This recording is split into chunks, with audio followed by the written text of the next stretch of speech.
Let's label the rooms first. Go to the Architecture tab. You will find Room and Area section. I'm going to click on Room, and you'll see that when I get into a space, it will see the space as a room based on where the walls are located. So do you see how this is all one room as far as Revit's concerned? We're going to fix that by creating a room separator. But if you're in a space that's fully defined by rooms and doors, like this kitchen area, it will limit itself to that space. So there's the bathroom there. And we'll create a room separator here. So to create the room separator, I'm going to hit Escape and use Room Separator, and I'm going to create a line from that wall to this wall as defining this space and this space. So when I go back to defining my rooms, we now have this room and that room.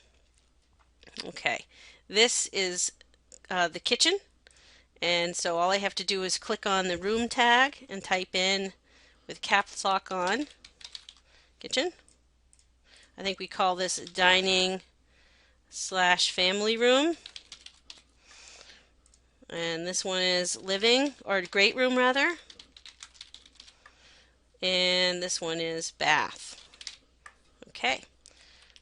So let's go to the second floor, or loft rather. We'll do the same thing. If I hit the room, there's identifying that as a space. And we can identify this as a space. When I click on this, I'm going to type in loft. Click on this, however, I'm going to type in open to below, because we've already defined that space as the great room on the first floor. We just want to show that this is open and we don't have any more living space here from this level. So there's the rooms labeled. Easy. Since I'm on the second floor, I'll go ahead and tag the doors and windows on the second floor first. To tag doors and windows, you go to the Annotate tab, and I like to use Tag All. I want to tag all windows that appear in this view. So we click on Windows, hit Apply, and every window that you see, including the windows from downstairs, are being tagged. So when I hit OK here, I can go in and kind of clean this up. I don't need to see the windows from downstairs. And I can tell which ones are downstairs and which ones are up, because the ones that are upstairs are aligned with the window itself that we're looking at. So I need to get rid of the ones that are not centered on the window. And I'm going to tag those when I get to my first floor. There are no doors. Windows, though, should be tagged so that we see letters rather than numbers. So while I'm here, I'm going to make a few corrections and fix the extension lines like that, so that they hit the outside edge of the window tag. And I'm going to decide to make these windows letters instead of numbers. And what you're going to discover is when we do that, our all of the same or like windows will be replaced with the same letter. I'm just going to quickly go to first floor to see how many of 1, 2, 3, 4, 5, 6, 7, 8. I think these, I'm going to tag these windows first and then find out which ones we have the most quantity of, and those are the ones I'm going to label A, and then subsequently B, C, and D based on their quantities. So let's hit the tag all again. I'll pick Windows again and apply. This time we only got the windows from this floor. That's good. I'm going to go through and make the adjustment to every extension line so it goes outside. Take the time to do this. It really doesn't take that much extra time, and it looks so much better than to ignore it. So this to me means we're not far enough away from, let's do that again. Move this out first, and then I'll move this out a specific distance, and I can move this back. There, that gives me enough room to give an extension line. So that's the way it ought to look. Now I'm going to also tag all the doors.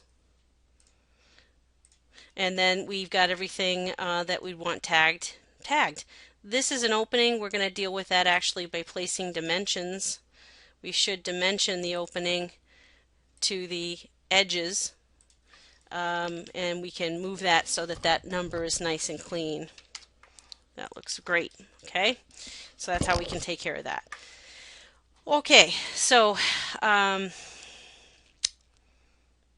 changing the labels of the windows. I'm going to change 61 because it looks like it's the largest quantity to A, and you're going to see a warning come up that warns us that, hey, there's a lot of other windows that have that same mark type. We're going to change those as well. So that's good. That's what we want. So all windows that match that 61 style got changed. Now these two windows back here are the same style window, but I want to find out what's the next window that we have the most quantity of. So I'm going to go to Loft, and I think it's this window here, 73. So I'm going to change that one to B. I like to just do that in the order of the quantities. It just makes sense to me.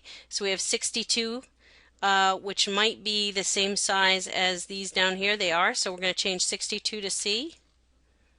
And then we think we have just this one lone window here, 35, which is going to become D. And we just want to make sure we haven't missed any windows. I don't think we have. Nope. Okay, so doors. Doors should be really numbered. This is perfect. It numbered it correctly. I would want to number the main exit door number 1, and then the other doors on the inside. It doesn't make any difference.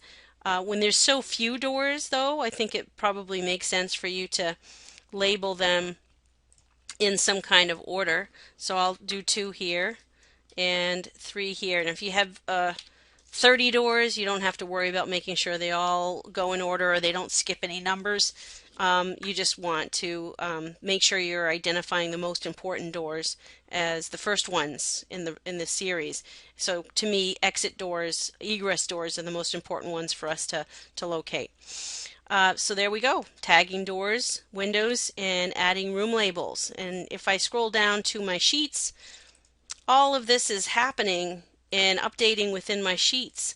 So as we were moving around the views individually, our sheets are updating at the same time.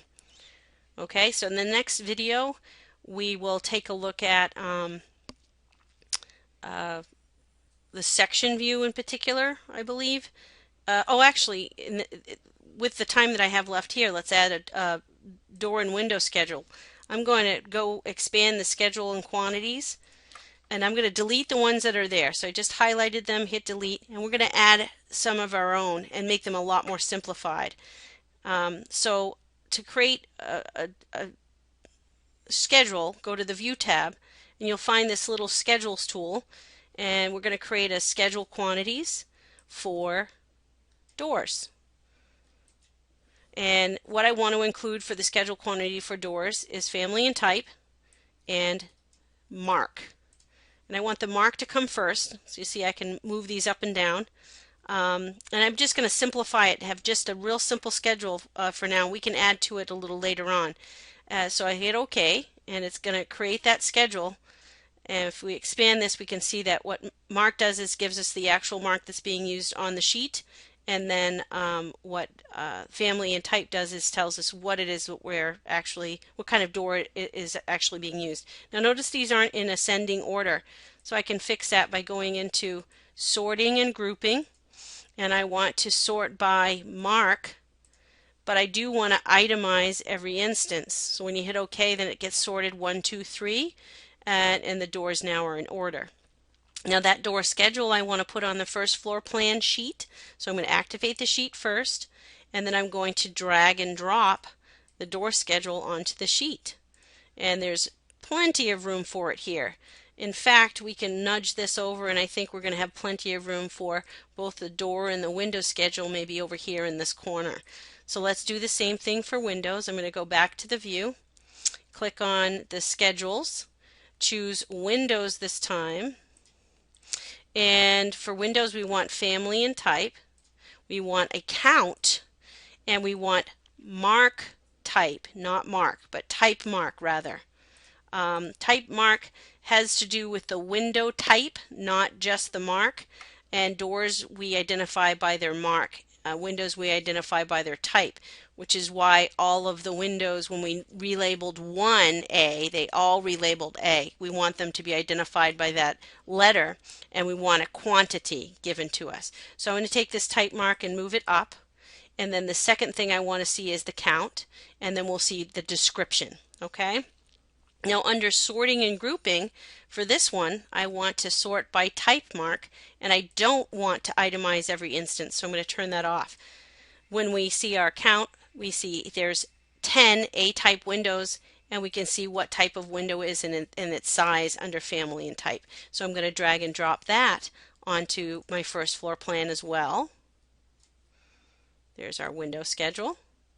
And we may need a little bit more room for it because I like to have this expanded so it has a single line. And so I may align these on the left hand side, and Revit helps you out with that and shows you how they would align. And I think that's a decent sheet setup here where we're seeing the schedules right there on the sheet. They correspond.